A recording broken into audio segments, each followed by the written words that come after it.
Komisioni disiplinor i FFM-s, pas shqyrtimit të detajuar të raporteve zyrtare të delegatëve, konstatoi një listë të gjatë shkeljesh për të cilat Shkëndija përballet me sanksione rigoroze. Procedura kundër Shkëndijës është ngritur për këto pika: mos respektimi dhe fishkëllimi i himnit kombëtar, arsenal piroteknik, përdorim i një sasie të madhe mjetësh piroteknike gjatë gjithë ndeshjes. Janë evidentuar saktësisht 34 flakadan të mëdhenj, 19 flakadan të vegjël, 8 mjetësh përthyese dhe 14 flakadan ndriques. Thirrje nacionaliste dhe shfaqje flamujsh me përmbajtje fyese dhe të palejuara.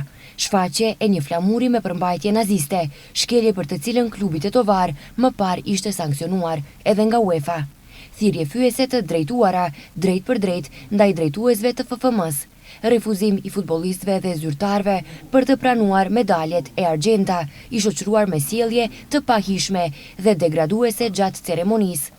Në komunikatën zyrtare, FFM drejtoi kritika të drejtpërdrejta dhe jashtëzakonisht të ashpra ndaj strukturave drejtuese të ekipit tetovar, duke theksuar se fuqia financiare nuk nënkupton edhe kulturën sportive.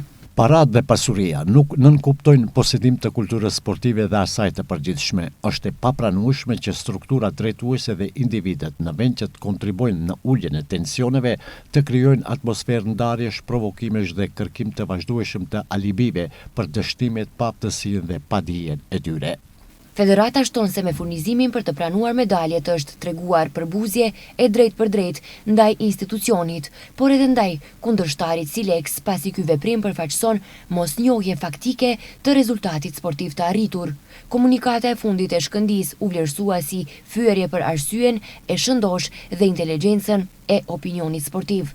Kanë reaguar edhe nga Ministria e Sportit, duke i bërë thirrje FFM-s që ta ndryshojnë rregulloren. Kjo ministri po shqyrton mundësinë e ndryshimeve në ligjin për sport për të zgjeruar ingerencat që dukuritë e këtilla të sankcionohen. Dënimet, siç thuhet në komunikat, do të jenë në pjesën e marrjes së ndihmës shtetërore, kurse në instancë të fundit do të parashihet edhe procedura për marrjen e vendimit për veprimtarinë e sportit, me çka do të humbet e drejta e pjesëmarrjes në kampionatin vendor. Komisioni disiplinor i FFM-s nuk anashkaloi as fituesin e ri të kupës.